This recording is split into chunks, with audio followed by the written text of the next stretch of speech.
George, before we speak about what practices do you think AI can support special educational need, uh, do you think that as a leader, do you think that you can help in these decisions at school? Do you think you can tell the school leadership that we need to stop, or we must have a policy, an urgent policy to define how we use AI, uh, whether it's something you do or no? But do you think at some point you are able to do that?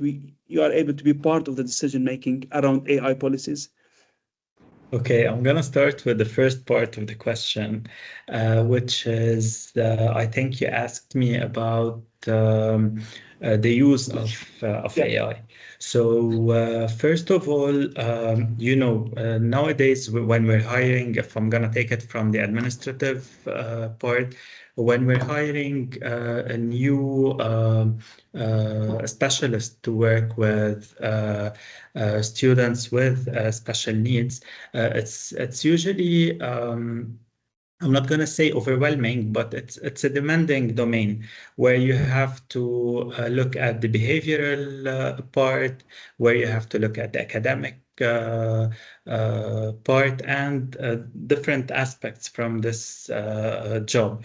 So it's since it's very demanding, then uh, AI is really helpful with the tools that it gives to these specialists, and even the people who have already the experience are nowadays using the AI to complete the paperwork. I'm part of different social media groups and different parts of the world, and I can see, especially in the US, that they are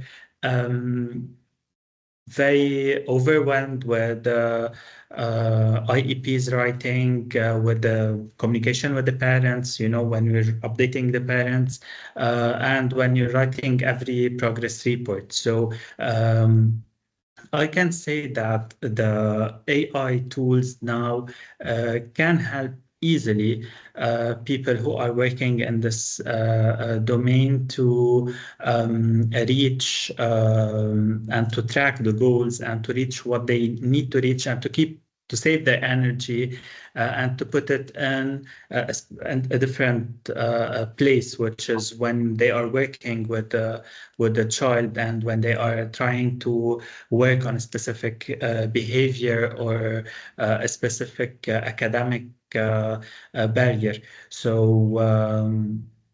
So it's something very important, including AI tools. However, when it comes to the use of AI tools, when it comes to the communication, and we have many communication tools that we call AAC. These tools help the child using their iPads to communicate their needs. And especially here, I'm talking about the kids who cannot express themselves using words that we call them nonverbal or pre-verbal students. So they use this type of tools. However, these tools won't be able to, I'm gonna say it here, won't be able to replace people, because they won't be able to understand their emotions yet. We're not sure about later on what will what will happen. However, they can't understand their emotions. There's a very important ethical aspect that I don't think AI can replace people with. These aspects are very important, and they should be led by professionals and by people, not AI.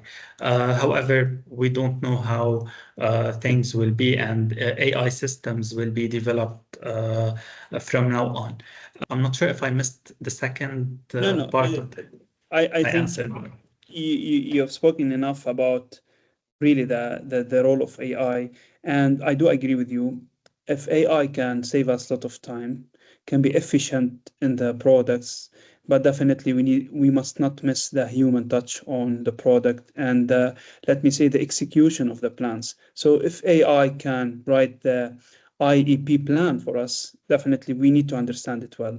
And I will move But to we Noor. also need Yeah, go But we ahead. also need to always check that we're aligning these objectives and these goals with the needs. So we need to double check if the AI tools are giving us the right goals and the right materials or tools to be used with the students. So um, we can see lots of errors in this area. And I think this is aligned with what Dareen was saying around the awareness around how we use AI. It's not a quick task. Sometimes myself, I use OpenAI for certain tasks, and guess what? With the AI, sometimes I have to spend even hours working with AI because it's about how to make it more personalized, how to respond to what you want exactly.